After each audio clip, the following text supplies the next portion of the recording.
नमस्कार दोस्तों, knowledge circle में आपका स्वागत है। दोस्तों, भारत और चाइना को लेकर कई विषयों पर विवाद मौजूद है। उन्हीं विषयों में से एक है अरुणाचल प्रदेश का विषय।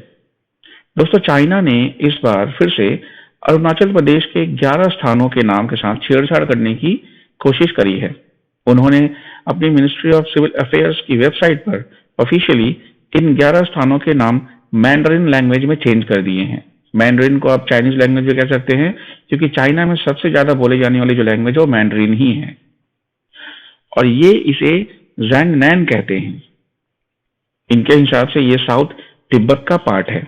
और दोस्तों, हद तो तब हो गई जब उन्होंने एग्जैक्ट कोऑर्डिनेट्स भी जारी कर दिए जो अरुणाचल प्रदेश में मौजूद हैं और वो भारत में स्थित हैं। और इन 11 स्थानों में ये जो अरुणाचल प्रदेश है, जो 11 स्थान जिन्होंने अभी नाम जारी किए हैं, उन 11 स्थानों में 5 माउंटेन पीक्स हैं, 2 लैंड एरियाज हैं, 2 रेसिडेंशियल एरियाज हैं, 2 रिवर्स हैं और एक शहर जो ईटानगर के काफी नजदीक है। ईटानगर आप जानते होंगे अरुणाचल प्रदेश का कैपिटल भी है, मौजूद है। तो जाहिर सी बात है कि ये विवाद भारत चीन के संबंध पर एक महत्वपूर्ण पहलू साबित हो सकता है। डिस्कस करेंगे इस टॉपिक को इन डिटेल कि क्या है पूरा मामला, क्यों चाइना ऐसा कर रहा है और इसके पीछे इनकी मंशा क्या है।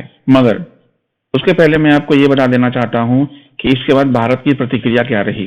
भारत ने तीखे शब्दों में एक बयान जारी किया है जिसमें उन्होंने कहा कि हमने रिपोर्ट देखी है, और ये बात मीडिया के जो ऑफिशियल स्पोक पर्सन है श्री अरिंदम बागीची जी, उन्होंने कही कि ये पहली बार नहीं है जब चाइना ऐसा कर रहा है। हम रिजेक्ट करते हैं चाइना के ये सारे नाम, और ऐसे इमेजिनरी नाम रखने से और ऐसा मान लेने से कि ये एरिया मेरा है, मैंने इसका नाम अपने हिसाब से रख लिया है, इससे रियलिटी चेंज नहीं होगी। Arunachal Pradesh is an integral part of India और ये हमेशा रहेगा।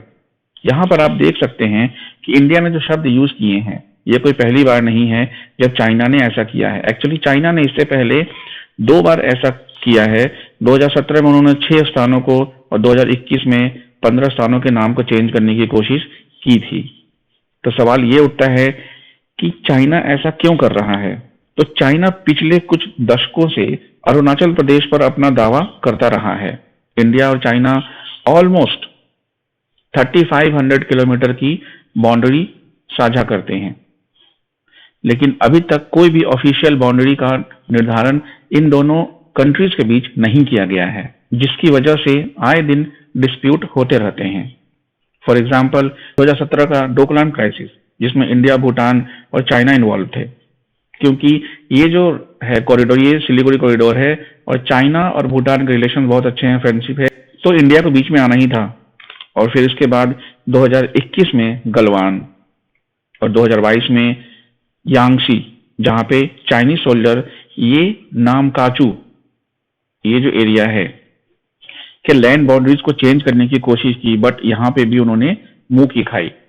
अगर आप मैप में देखें तो ये जो पार्ट है अक्साई चीन is claimed by India but occupied by China, and Arunachal Pradesh is claimed by China and controlled by India.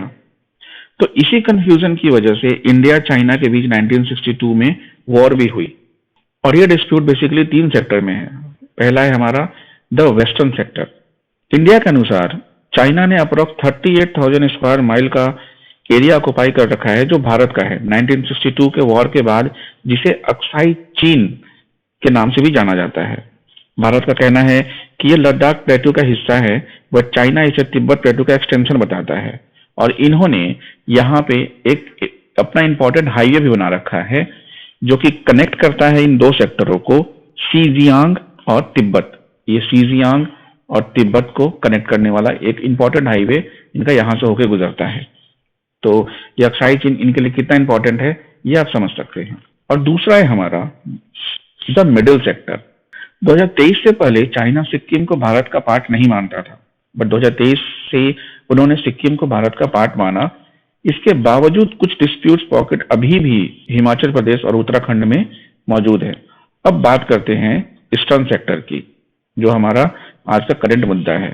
China के हिसाब से इंडिया ने करीब 90,000 स्क्वायर माइल का जो एरिया है वो ऑक्युपाई किया हुआ है, वो इससे सदर्न तिब्बत का पार्ट बताते हैं। इसके कई सारे कारण हो सकते हैं, जिसमें से एक बड़ी वजह है तवांग, क्योंकि यहाँ एक बड़ी संख्या में मोनेस्ट्रीज भी हैं और तवांग को तिब्बत की ग्रेनरी भी कहा जाता है। और ये जो लाइन आप देख रहे हैं, ये मैकमोहन लाइन है। इस लाइन को मैकमोहन लाइन कहा जाता है, ये जो है। और इस रेखा का निर्धारण ब्रिटिश राज्य में ईयर 1914 के प्रसिद्ध शिमला समझौते में किया गया था। प्रसिद्ध शिमला सम्मेलन में ब्रिटेन, चाइना और तिब्बत के नेताओं ने सीमा विवाद को सुलझाने के लिए अधिवेशन बुलाया था। 1914 में 1914 में भारत का प्रतिनिधित्व विदेश सचिव सर आर्थर हेनरी मैकमोहन ने किया था। यही कारण है कि इस सीमा रेखा को मैकमोहन रेखा भी कहा जाता है। इन 3 पक्षीय सम्मेलन में चीन ने तिब्बत की स्थिति पर आपत्ति जताई, लेकिन चाइना ने मैकमोहन लाइन पर कभी कोई आपत्ति नहीं जताई। उसके बाद हुई कम्युनिस्ट क्रांति और पुरानी सरकार को गिराकर पीआरसी यानी पीपल्स रिपब्लिक ऑफ चाइना का गठन किया गया 1949 में। और ये नई सरकार का ऐसा मानना था कि 1914 से पहले जो भी समझौते किए गए वो गलत हैं और वो ऐसे किसी समझौते को नहीं मानते, क्योंकि इसे अनुचित तौर पर चाइना पर थोपा गया था। लेकिन चाइना ने अपनी औपचारिक आपत्ति जो है वो जताई 1959 में, करीब 45 इयर्स के बाद, जब चाइना के पीएम जोहू एनलाई थे। उन्होंने हमारे तत्कालिक प्राइम मिनिस्टर श्री जवाहरलाल नेहरू जी को एक पत्र भी लिखा, जिसमें उन्होंने कहा कि ये जो सो कॉल्ड मैकमोहन लाइन है, ये तिब्बत रीजन के अगेंस्ट ब्रिटिश पॉलिसी के अग्रेशन को दर्शाता है और इसे किसी भी चाइना के सेंट्रल गवर्नमेंट ने मान्यता नहीं दी है, इसलिए ये अवैध है। और यही चाइना का अरुणाचल प्रदेश पर दावे का मेन रीजन है। और इसी वजह से आज 6 दशक बाद चाइना फिर से अपनी विस्तारवादी एजेंडे को हवा दे रहा है, क्योंकि जब भी भारत ग्लोबल लेवल पर कुछ बड़ा करने जा रहा होता है, चाइना उसे भड़काने के लिए नया अभियान शुरू कर देता है। जैसा कि आपको पता होगा कि भारत G20 समिट को होस्ट कर रहा है और ये जो मेगा G20 समिट है, ये होने वाला है सितंबर 2023 में, जहां पे उम्मीद है कि सारे वर्ल्ड के लीडर्स इंक्लूडिंग चाइना आएंगे। इससे पहले कई छोटी छोटी मीटिंग्स हुई, एक मीटिंग अरुणाचल प्रदेश में भी हुई। तो आप इमेजिन कर सकते हैं कि एक ऐसा एरिया जिसे चाइना कहता है कि उसका पार्ट है, वहां G20 के ऑफिशियल्स आए, एक बड़ी गैदरिंग हुई। G20 एक ग्लोबल ग्रुप है। चाइना ने क्या किया? चाइना ने इस मीटिंग को स्किप कर दिया।